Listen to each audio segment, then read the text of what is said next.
하나님 말씀은 구약성경 레위기 14장 10절 11절 말씀입니다.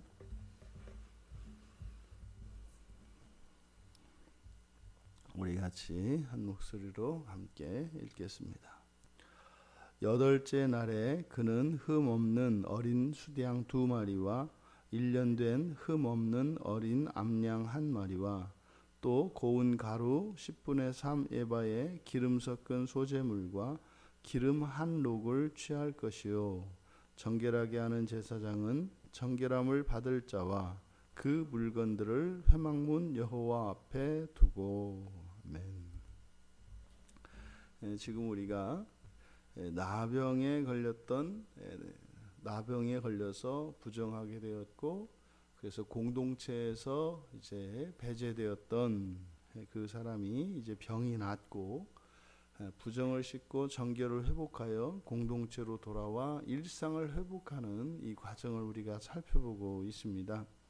이 나병이라고 하는 병은 단순한 병이 아니라 이것은 특별히 성경에서 하나님의 징계, 하나님으로부터 징계를 받은 그 증거가 이 나병이기 때문에 이 나병의 경우에 정결이 회복되어지는 이 과정을 특별히 다루고 있습니다. 그래서 나병으로 인하여 부정하게 되었던 사람은 단순히 그 부정의 원인이었던 나병이 낫고 그것이 제사장에 의해서 확인되어지고 정결 선언을 받았다고 해서 끝나는 것이 아니라 그 병은, 그 나병은 하나님으로부터 시작된 것이기 때문에 바로 하나님과의 그 관계가 회복되어야 최종적으로 이 나병으로부터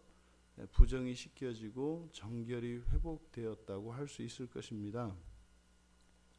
그러니까 10절에서 여덟째 날에 희생제사를 드리는 것에 대한 희생제사를 드릴 준비를 하는 이야기가 나옵니다. 여덟째 날에 이렇게 제물을 준비하는 거죠. 어린 수양 2마리, 그리고 1년 된 흠 없는 어린 암양 1마리, 그리고 고운 가루와 그리고 고운 가루에 기름 섞은 소재물, 그리고 기름 1록, 이것이 이제 정결케 되고자 하는 자가 준비해야 하는 제물입니다.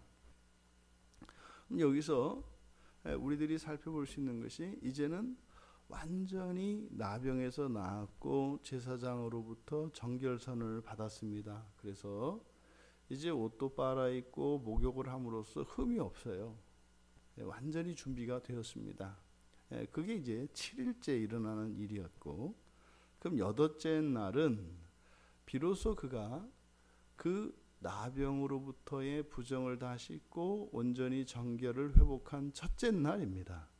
그러니까 그 첫째 날인 여덟째 날, 바로 그 날에 그가 하는 것이 무엇인가? 바로 새로운 삶의 시작을 알리는 그 여덟째 날인데, 그 날 그가 해야 되는 가장 첫 번째 일은 바로 하나님께 제사를 드리는 것이라는 거죠. 그러니 새로운 삶이 시작되어진, 그러니까 정결하게 된 그 의미가 뭐라는 거예요? 바로 하나님께 제사를 드릴 수 있게 되었다는 것입니다. 또 그가 새롭게 시작하는 이 인생에서 가장 큰 가치가 하나님께 제사를 드리는 것이라는 것입니다.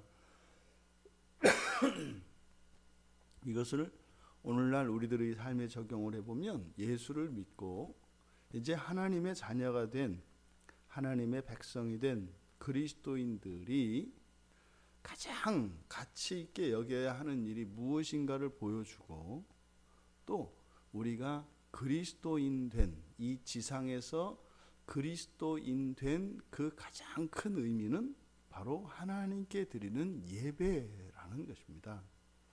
어쩌면 이것이 우리 평생의 바뀌어야 할 가치관의 우선순위의 가장 큰 우선순위가 바로 예배이죠. 그 어떤 것보다도 예배가 우리들 자신에게 가장 큰 가치가 되는 것, 이것이 사실상 우리들이 예수를 믿고 난 뒤에 우리에게 일어나야 할 그 가치관의 변화의 가장 중요한 부분입니다. 그냥 예배가 중요한 것이 아니라 가장 우선하는 이 가치의 변화, 이것이 바로 이 여덟째 날 처음 정결하게 된 그 첫날 바로 제사를 드리는 이것을 통해서 우리가 알 수 있다. 그래서 이 8이라고 하는 숫자는 부활의 숫자입니다. 그러니까 예수 그리스도께서 부활하신 것이 죽으시고 셋째 날이지 않습니까? 근데 그 셋째 날이 창조의 숫자로는 8입니다. 일요일이기 때문에 그렇죠. 그래서 한 주일, 일요일부터 시작되어지는 일주일이 일요일부터 주말인 토요일 지나 새로운 일요일, 바로 여덟째 날에 예수 그리스도께서 부활하셨죠. 그래서 8은 부활의 숫자입니다. 그리고 구약에서 남자아이가 태어나면 바로 8일째에 할례를 받습니다. 그러니까 어머니의 뱃속으로부터 태어나는 것이 첫 출생이겠고, 그리고 8일째에 할례를 받음으로써 하나님의 언약의 자녀가 됩니다. 그러니까 이것은 우리들이 이제 신약에서 거듭나는 것을 의미하고, 그 거듭나는 것의 증표가 바로 세례이겠죠.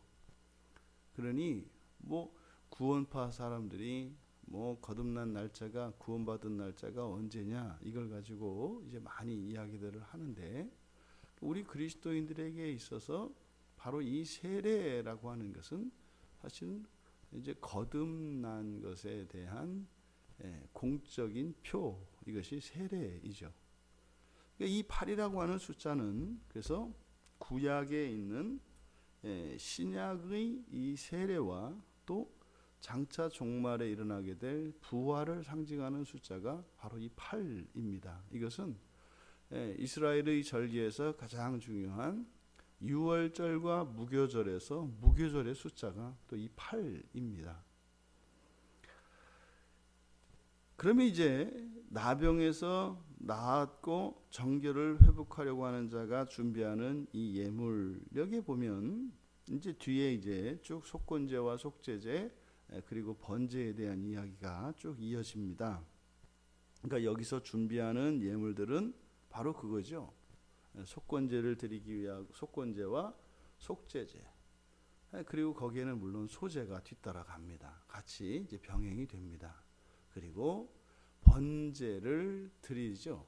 그러니까 여기에 준비된 제물들은 바로 그 세 가지 제사를 위해서 소제를 포함하면 네 가지, 그렇게 이 제사를 위해서 준비된 제물들입니다.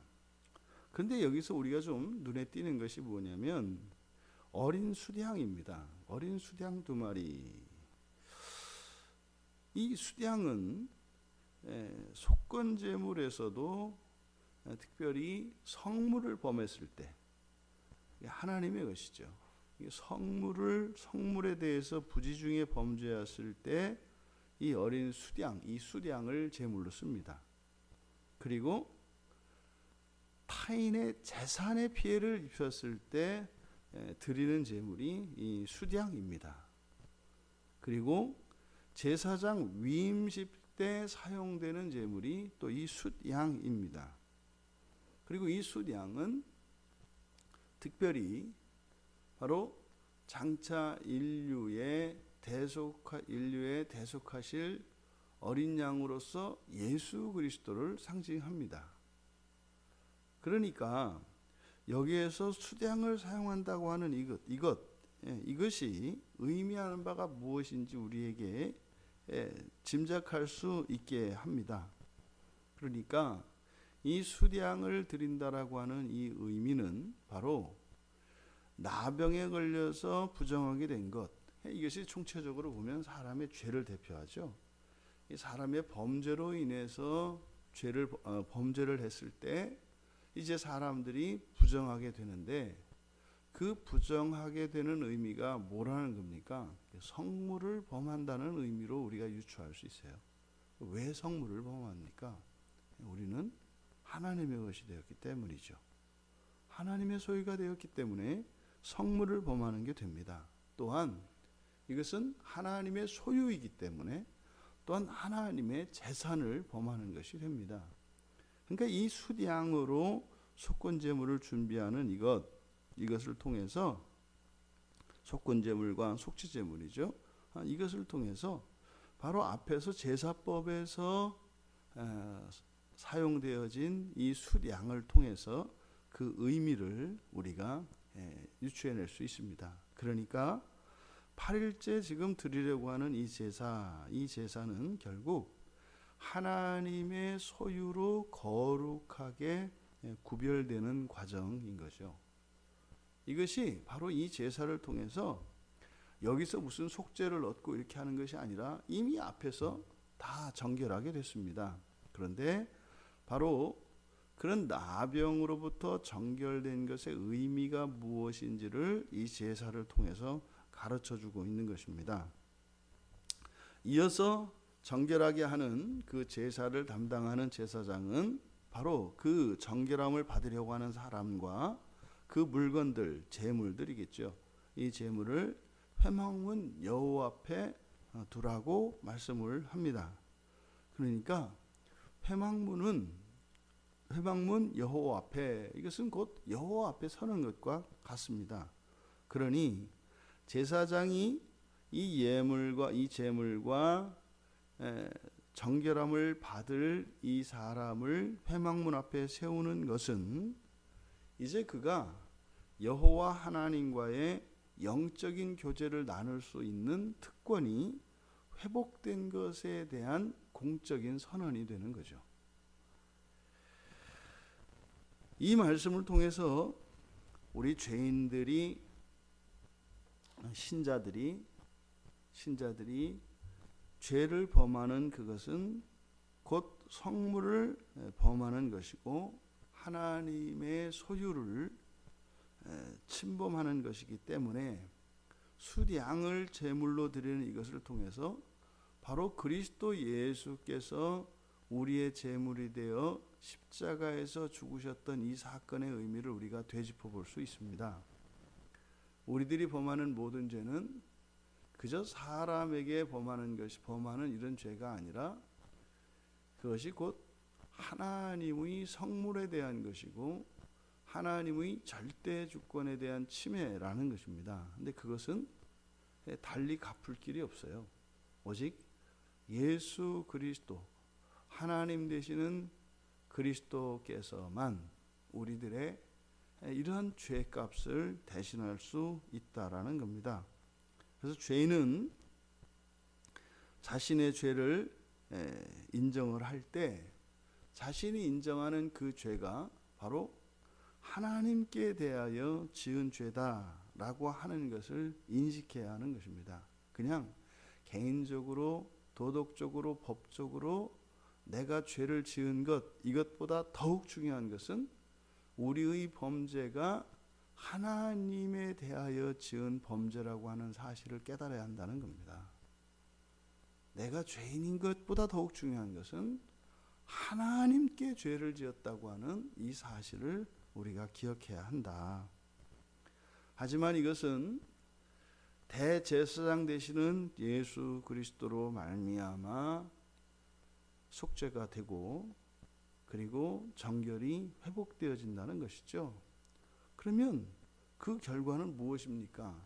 그렇게 하나님께, 다른 대상도 아닌 창조주 하나님께 대하여 범죄를 한, 도저히 용서받을 수 없는 이 범죄가 예수 그리스도로 말미암아 속죄가 되어지고 정결을 회복하여 허물도 없어지는 이 놀라운 은혜를 입었을 때, 그 은혜를 입은 결과 우리들의 삶 속에서 그 증거로 나타나는 것이 바로 예배라고 하는 것입니다.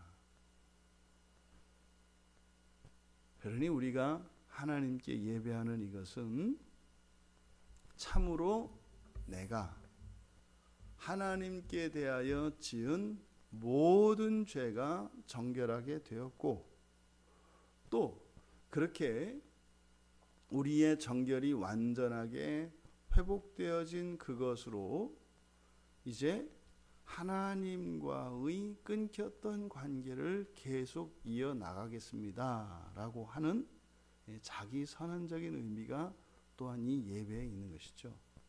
그래서 특권과 의무가 한데 어우러진 것이 바로 교회에서 드리는 공적인 예배입니다.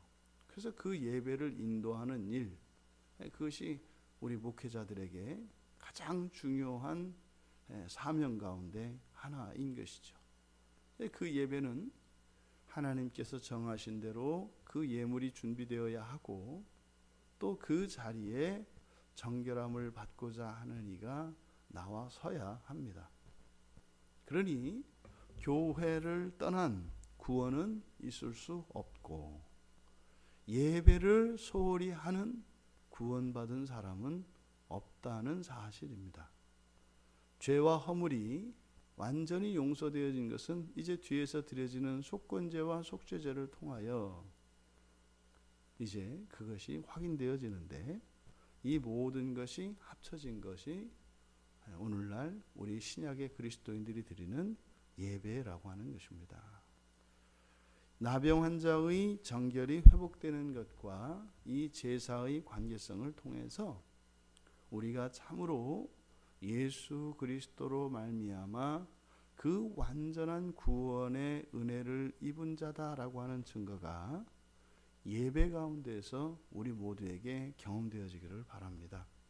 그래서 이 예배의 권리적인 측면과 또한 의무이면서 우리의 절대적인 필요, 이것을 깨달을 수 있는 우리 모두가 되시기를 주님의 이름으로 축원합니다.